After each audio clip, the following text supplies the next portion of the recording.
Hey guys, welcome back to the garage. Today's topic is the perfect setup for a walking style bait. About 2.5 months ago, I had hip replacement surgery and I was stuck in a recliner for 3 or 4 weeks watching nonstop YouTube videos on fishing. And the more of these videos I watched, I started realizing they're for the guy that fishes out the front of the boat, not so much the co-angler in the back. And with that being said, the guy that's in the front, the pros these days, they're the ones that's designing the rods for these manufacturing companies, and they're selling them to us. I watched one video where the guy was talking about the perfect setup for his topwater rod. I went and found that rod at a Bass Pro Shop. Matter of fact, when you pick it up on the blank, it says topwater rod. It also said it was 7 foot 2 inches long. The guy was 6 foot 4 inches tall. That's what they forgot to tell us. Me being 5'9", the average height of an American man is 5'9". Google it.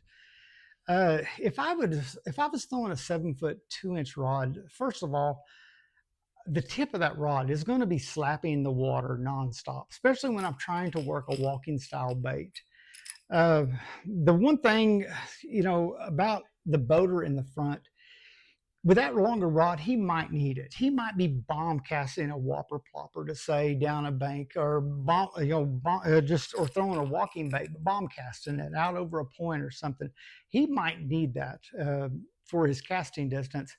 But for us co-anglers, we're situational. Most of the time, this time of year, or late summer, early fall, we're closer to a bank.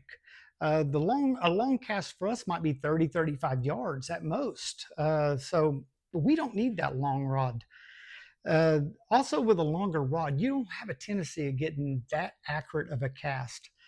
The guy that's on the front deck, using that longer rod, you got to remember he's running the trolling motor. He's fighting the wind, the waves. He's trying to make a cast up to the bank with that long rod. He's not as accurate as he would be if he was using a shorter rod. He might be getting within 2 or 3 feet of a piece of structure on the bank. But what I'm telling you is he's leaving you opportunities all over the place, and this is a perfect time to capitalize on those opportunities by downsizing to a 6 foot 6 inch rod, medium action. By downsizing, the first thing you're going to do, you're going to be lots more accurate. You will be able to put this bait into those little dark crevices back up underneath the boat docks or an overhanging branch, where him up on the front, he's got that longer rod. He's not as accurate. He cannot make those casts.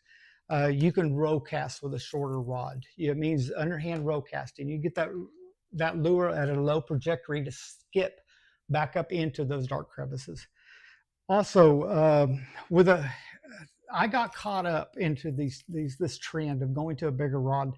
When I went to a 7 foot rod, the first thing I noticed was I wasn't catching as many fish. And the reason being was because as I was working uh, this walking bait, trying to keep that cadence all day long, going with that bait, I noticed my tendons in my arm were getting so tight. I was having to stop all the time, stretch my hands out, take a break to say. So that was time I wasn't getting to fish because I was letting my arm rest, getting it stretched out. I got the worst case of tennis elbow because I was overworking the tendons in my arm, trying to use a longer rod, trying to keep up with the trends to say. So what I did, I just dropped back down to a 6 foot 6 medium action rod, and I can literally get on the back deck. I can make those precise casts, and I can work that bait nonstop all day long. I'm not having to stop and take a break, stretch my arm out, because that rod's lighter. It's not overworking the joints of my arm.